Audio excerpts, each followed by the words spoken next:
Yes, you read it right. This is a video on the cartoon community. Sit down, it's not that kind of video.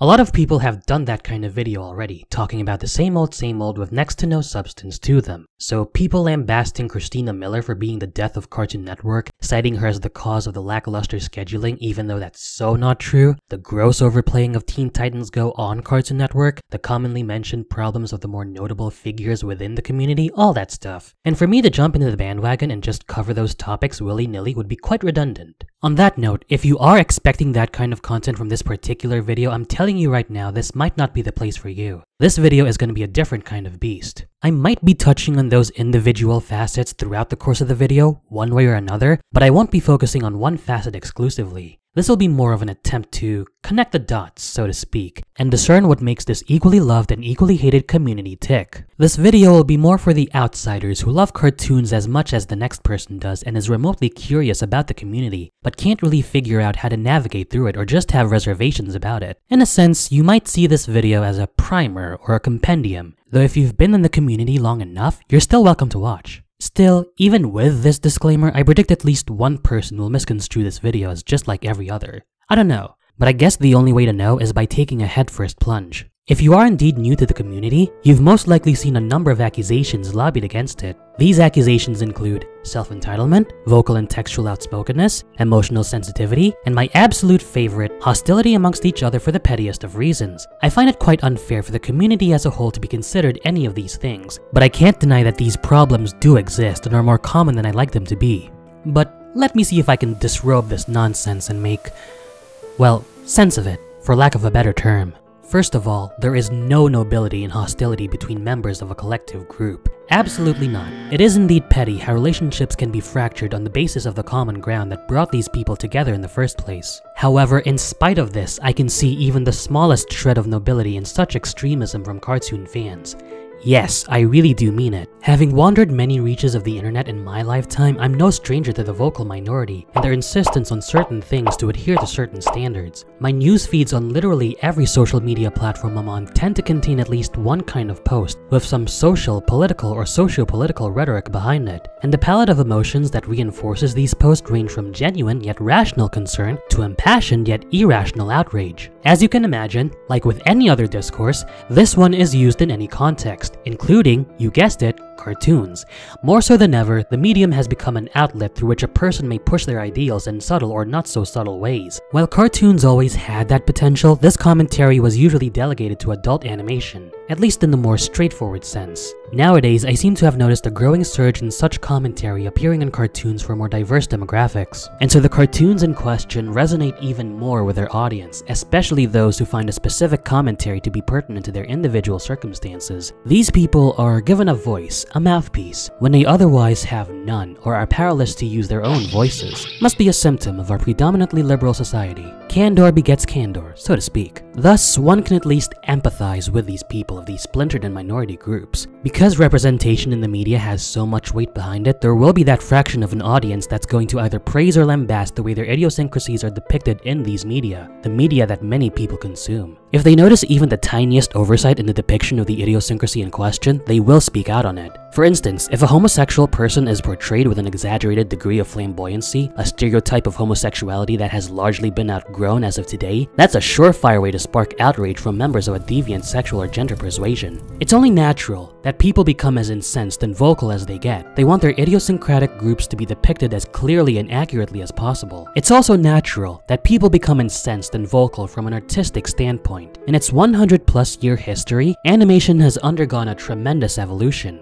With each successive generation and new forms of technology brought to the forefront, there too have been more and more creative ways to push the boundaries, and in turn, these new methods give way to higher standards within the industry, from both consumer and creator alike. The evolution of animation is akin to that of video games, if you ask me. They're similar in the sense that they initially started as pastimes intended for and enjoyed more by children, but over time have grown in credibility to the point where even non-devotees are taking them more seriously. The only difference here is the lengthy history of animation, which I already mentioned is over 100 years old, going back to the early 19th century before film was even a thing. That's in stark contrast to the comparably shorter 47-year history of video games. Depending on your perspective of it, it's either triumphant or tragic.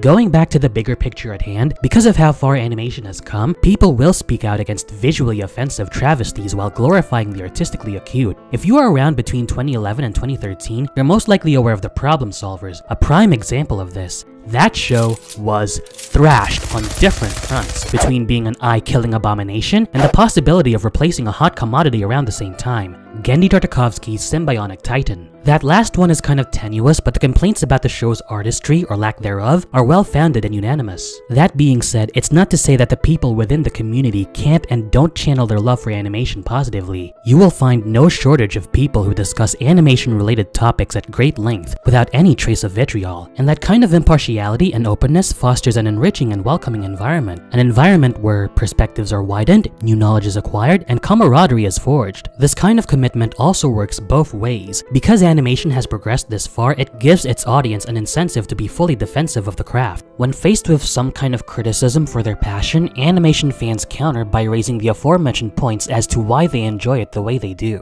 Some fans do so excessively, stooping to childish lows like retaliating with equally hurtful or even more hurtful slurs, while others take the opportunity to engage in a debate. Both approaches attest the fierce devotion of these fans, set apart in that one approach is destructive and counterintuitive, while the other is constructive and beneficial to the cause. And that's the cartoon community in a nutshell. A group of individuals who are driven to do what they do by a collective love for everything animation. Individuals who treat the craft, the industry, and the creators who practice the craft with due diligence and respect. By all accounts, the thought of fully grown men and women taking such a seemingly juvenile thing so seriously can be scary. I get that. I get that there's a bit of a social stigma for this, no different from the stigmas put in place for fanatics of any kind of hobby. Yes, this is true, but rest assured, by and large, the favor we have for animation comes from a sincere and heartfelt place. I could stop there, but there's one more thing to take care of. I want to do something unprecedented, at least for my standards. This is the part of the video where I go as in-depth as possible into the commentary/reviewing side of the community, assuming you don't kill me first. I'm going to momentarily paraphrase a statement made by Brian Zane of Wrestling with Regret. Brian described the content creator profession as an extension of the internet's foundation for discussion and acquisition of knowledge, and I have to agree with him. YouTubers, especially those who specialize in criticism and commentary, take a lot of what the internet is built on and escalate them to another level. The discussion aspect still exists in the form of the YouTube comment section for all the ill will that cesspool produces, except this time it's initiated by a person speaking through a microphone or in front of a camera. And because that person is taking a stand, making their opinions known on a grand scale and demonstrating a degree of expertise on the subject, they become an influential figure within the community. Sometimes,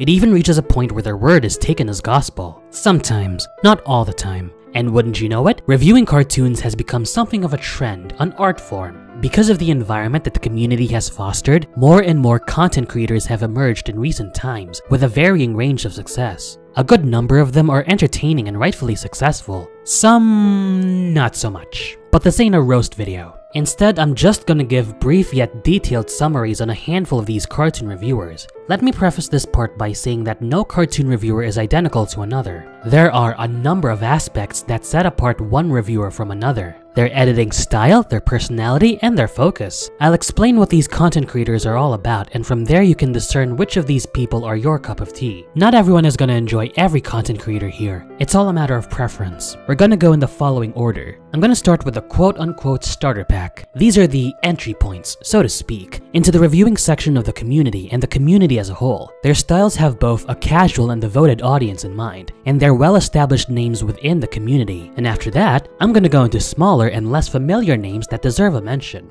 Without further ado, let's get cracking.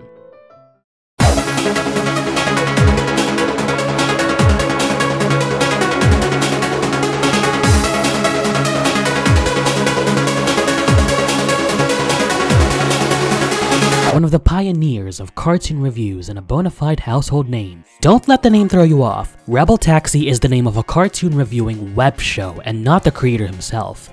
That would be Pan Pizza, the driver of the Rebel Taxi. The channel is primarily about animation. Animated TV series, animated films, it's all here. But every now and then there's a non-animation review around the corner. Oh, and he also has a podcast, the Pizza Party Podcast, featuring Pan Pizza himself and a motley crew of friends and guest stars. Rebel Taxi and Pan Pizza's theme is that of a taxicab, in case you didn't already get it. A futuristic taxicab driven by an insightful and knowledgeable man who might or might not be clinically insane, evident in his deadpan deliveries and eyebrow-raising choice of words. For the love of God, please don't bring up Teen Titans Raven in his presence, you're just gonna drive him crazy. But that bit about possible clinical illness is more for Pan's character and not specifically him as a person in real life. Creation and creator are not always the same thing. While I'm at it, good luck trying to figure out his true identity because he's quite the recluse. Not really a hermit, but he values his solitude.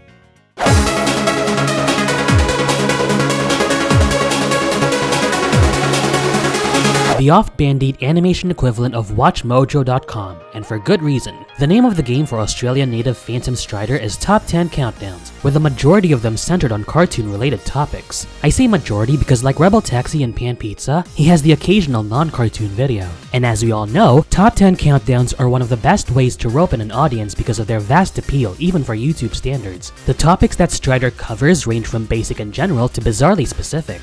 I can't believe he actually went out of his way to find the best and worst cartoons from a country like Ireland. Talk about going the extra mile. No pun intended. So expect very generalized explanations in his videos. Come to think of it, nothing about Strider is overly complex, but that's what makes him a good entry point for casuals. Phantom Strider has two channels, his main channel and a secondary channel called Live Strider. The latter has a bigger variety of videos and is thus the more casual of the two. He even did a charity live stream where he ran 26 miles on a treadmill. I gotta hand it to the guy. He's got quite the stamina. I wonder how he'd do on Dance Dance Revolution. Maybe he'd do pretty well.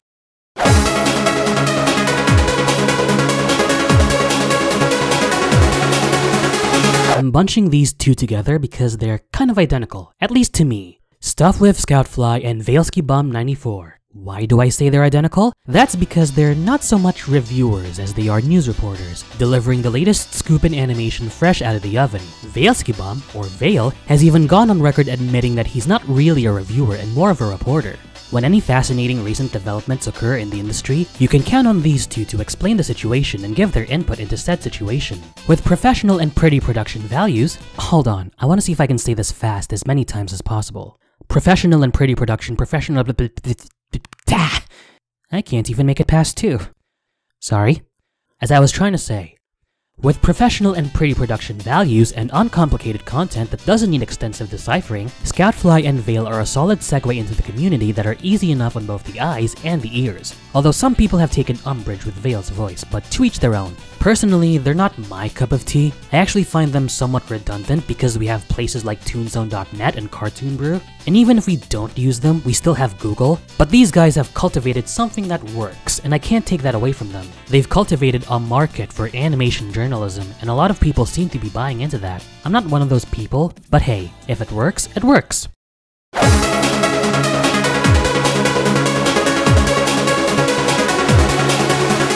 Like the above two, these three are bundled together because they share a similar purpose. The Roundtable, Cartoon Universe, and Pie Guy Rules are the definition of YouTube being an extension of the internet's foundation for discussion. They do bring out the latest animation news, but not to the same degree as Veil and Scout. The Roundtable and Cartoon Universe focus on episode discussions for the more story and plot-driven series, like Steven Universe and Star vs. the Forces of Evil, coming up with all sorts of theories and speculations for those series. And being another pioneer of animation critique, Pie Guy Rules started as a specialist for Nickelodeon, primarily SpongeBob SquarePants, but he has a wealth of content to accommodate anyone's needs, and not just of the animation variety. And it helps that these three have respectable production values. The general lack of episode clips in their videos might make them stale, but it works to their advantage in that they don't have to worry about the woefully broken copyright system of YouTube. The Roundtable and Cartoon Universe are personally not my cup of tea either, mainly because their coverage of other shows that aren't SU or Star seems to be when those other shows are making headlines and nothing more, but what they have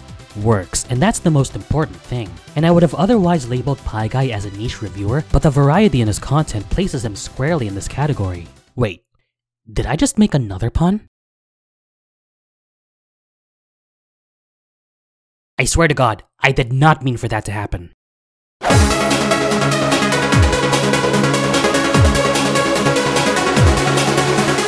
Ah, the mysterious mysterious Mr. Enter, aka Jonathan Rosansky, the cornerstone of the reviewing side of the community. Equally loved and equally hated, like the community itself. It would be a gross understatement to say that he's built himself a reputation over his 4-year career. This is the name that you will see crop up everywhere in the community, and for a damn good reason. Well, more than one reason. He's a very knowledgeable individual when it comes to animation and is the very definition of substance over style. What he lacks in his editing and overall presentation, he makes up for it with the most acute insight, shedding light on aspects that one might not even consider. Because of his insight and respect for animation, you can expect from him a refined taste. Not a strict taste, a refined yet still open-ended taste. You can also expect his commentary to be somewhat emotionally charged at times, particularly when discussing shows that have impacted him on a personal level. It could invite accusations of him being biased, but you can be assured that he does his damnedest to remain impartial in his critique. In case you're unaware of it, Mr. Enter is a magnet for controversy. People are quick to bring up the aforementioned points when they say that they dislike him both as a critic and as a person. They're quick to bring up his editing, or lack thereof, his emotionally charged commentary, his unfounded vendetta against cartoon screenwriters, his disrespect for other people's opinions, and his supposedly volatile personality in general, which subsequently creates an uncomfortable atmosphere to be in. While I'm not as huge on Mr. Enter as I used to be, I and many others can easily refute these criticisms. Those points about his poor editing, his emotionally charged commentary, his disrespect and vendetta are mistakes that Enter himself has acknowledged and rectified over the years. Yes, he is guilty of these, but over time, he stepped up in his critique, does not attack cartoon writers anymore, and he's even gone out of his way to hire an editor to pretty up his videos. Now look, I keep saying that first impressions are important, but there comes a time where you just have to overcome those first impressions, especially when the subject of these criticisms is working to better themselves. People are not going to remain the same thing for an extended period of time. You and I were more prone to change than you might think, sometimes for the worse, sometimes for the better. And in this case, I say Enter falls into the latter category. It only seems like a person hasn't changed at all, when in reality they're merely adhering to a style that they've found, a style that they've perfected over trial and error that continue to refine day in and day out. When you give the mysterious Mr. Enter and any of these reviewers for that matter a look-see, yes, you are free to form your first impressions, but I implore you to eventually look past those first impressions and towards the bigger picture. As an aside, Mr. Enter, John, you have my condolences. I may not be as big an online presence as you or will ever hope to be, but as a content creator myself, I very well understand the pain you're going through, and I can't deny that you're something of an influence on me, as far as thinking critically goes, and I'll always respect that. The most I can say is, no matter what you're going through, never forget that you have a fan base who will stay fiercely loyal to you until the very end. That's what a community is for, right? The next few reviewers are much smaller than the aforementioned 8. These are the quote-unquote new generation of animation critics, all of whom have a steadily growing following and show a wealth of promise. Reasons for their smaller profiles include their more in-depth content that takes a bit of time for casual fans to digest, their niche focuses which cater to a specific section of the community, or even both. Do note that because these reviewers are so specialized, it's going to require a bit more prior knowledge to truly appreciate them. But don't let that discourage you from giving them a look. They are well worth your time.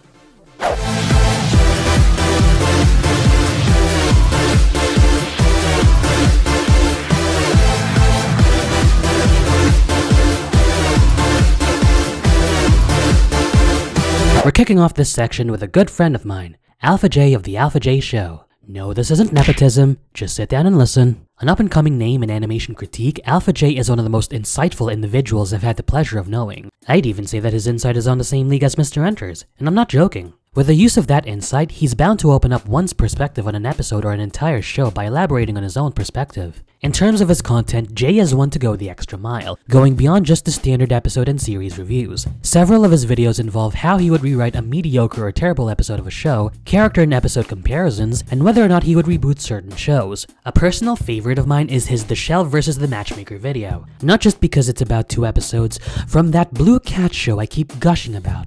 What was it called again?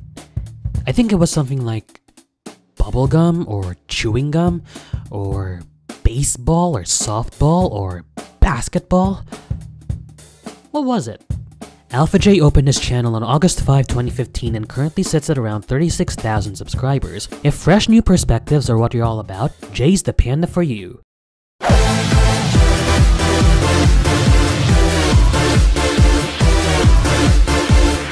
This handsome fellow is among the older of this generation's critics, being born in 1992 alongside myself. As a famous quote beautifully puts it, with age comes wisdom. That is Jem Reviews in a nutshell. Much of his content is centered on animated series from the late 90s and early 2000s. From episode reviews to season reviews to top 10 countdowns, Jem has a little something for everyone. His main flavors are Cartoon Network, Nickelodeon, Fox, and Comedy Central. Naturally, because some of the shows he covers belong to the two most infamous and stingiest corporations regarding copyright, his channel is more prone to claims, strikes, and takedowns. Jem joined the YouTube family on April 12, 2015, and his subscriber count clocks in at around 21,000.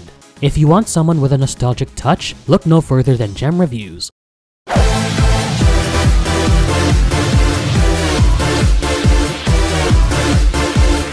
You might think that Nintendo is a portmanteau of Nickelodeon and Nintendo, and that couldn't be farther from the truth. His name is Nick, and he loves Nintendo. You can put two and two together. I'd be lying if I said it didn't throw me off the first time around. One of the younger critics on YouTube, Nintendo's age belies a true animation fanatic. Seasonal reviews, series reviews, animated film reviews, you name it. In regards to his persona, his enthusiasm makes his content inviting, helped by the dosage of memes present in his videos. He's more of a meme lord than I will ever be, that's for sure. Having joined in July 19, 2015 and having amassed well over 18,000 subscribers, Nintendo is one who lives and breathes by animation and the internet, and so is worth your attention.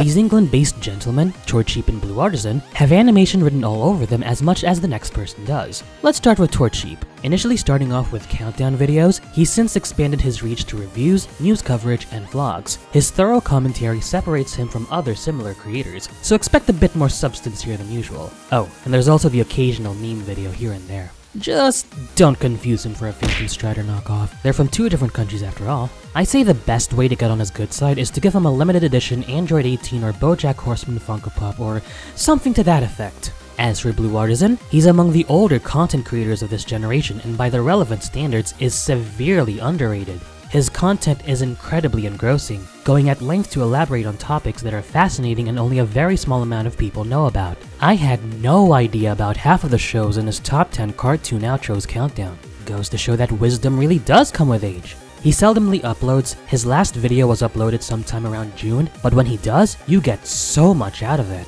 I say the wealth of information you gain is 5 times the video's length. He's that damn good. Torcheap and Blue Artisan joined YouTube on September, roughly a year apart from each other, the former joining in 2015 and the latter in 2016.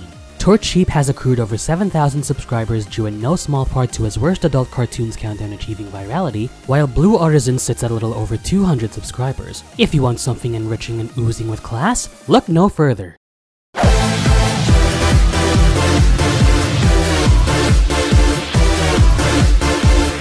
The last content creator I would like to give a shout out to is one of the closest friends I've ever known and a truly remarkable person, the almighty edgelord Shadowstreak. I will vouch for him until the day I die. What can you expect from Shadowstreak? As you can tell from his avatar, the man is one of the biggest fanatics of the Powerpuff Girls. I thought I loved the show to death, but his adoration is on a completely different level. And with that adoration, he provides his bread and butter, coverage of the 2016 reboot. I will give him credit for having greater willpower than I ever can to sit through the show. It's easy and trendy to give the reboot a rightful thrashing with little to no substance to it, but Shadow goes the extra mile and describes the inner workings of an episode to ascertain why it is what it is. On that tangent, even though Shadow is largely against the reboot, it's not to say that he easily discards it just like that. He still maintains professionalism and impartiality throughout his critique, acknowledging the reboot's few bright spots in addition to its many flaws. On top of his reboot reviews, he also has a handful of impressions videos, his most notable being his coverage of the 5th season of Samurai Jack.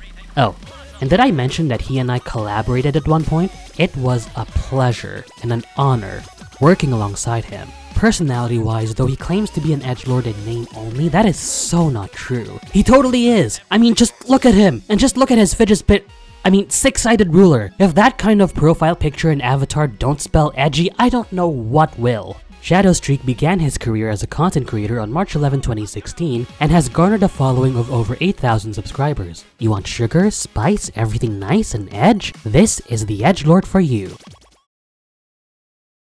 I don't suppose I need to explain it, but I, the one and only C.R. Martin, am also an animation critic. What you see with me is what you get. I have adored animation ever since I was a wee Filipino boy, and like my contemporaries, I provide the critique that I do out of an admiration and respect for the craft. I critique so that the craft may continue to grow, and to also learn something for myself in the hopes of practicing this craft in the future. I keep the scope of my coverage wide and varied enough, but my current focus is the amazing world of Gumball, one of my favorite animated series of all time and a widely overlooked series. My presentation style is calmer than that of my contemporaries. Though I love my share of memes, I am not a meme lord, and I certainly ain't an edgelord too. I present myself the way I do to create an inviting environment for any audience, though I might have some screws loose. Why else would I be swearing like a sailor? And also like my contemporaries, though I've found a style that I'm comfortable with, I'm always keen to improve. Matter of fact, I'm keen to improve in general, really. And here's to all my fellow critics, may we continue to grow both as creators and as people. That wraps up my take on the cartoon community. It's about time that someone spoke on the matter from a more neutral position. I understand the points and purposes of Mars Reviews, the man who kicked off this sudden trend of rants regarding the community, and I always appreciate such vocal outspokenness, but that one video caused an influx of such negative energy within the community that paints it in a terrible light. I'm gonna play the role of devil's advocate again and say that this was far from what Mars intended. I really doubt that he had a long-term plan in mind when he made that video. A long-term plan that involves one of the premier cartoon critics having an awful yet thankfully short bout of depression. And I wouldn't say that the video itself is inherently toxic, it's just that it was a precursor for such toxicity. And I just couldn't sit idly by and watch this community implode from within. I put this video together both as a critic and as a human being, which is what we all are. I know this community can be good. The friends I've made in the community attest that, and I don't want to see that collapse. It might be too much of me to ask for the infighting to disappear in the snap of a finger, but the least I can say to everyone watching is to remember what brought you together in the first place. And to all you newcomers watching, imperfections and all, the cartoon community is a truly wonderful place to be in. Ironically, what makes it scary is also what makes it wonderful. People of different walks of life coming together because of a unified interest. It's not possible to achieve complete harmony, but the best we can do is to try and come close to it as much as we can. We all love cartoons, and we're also human beings. Let's not lose sight of that. That should be it for the video. I'm the one and only C.R. Martin telling you to never let your love for animation work against you and instead work for everyone, including yourself. Ciao for now.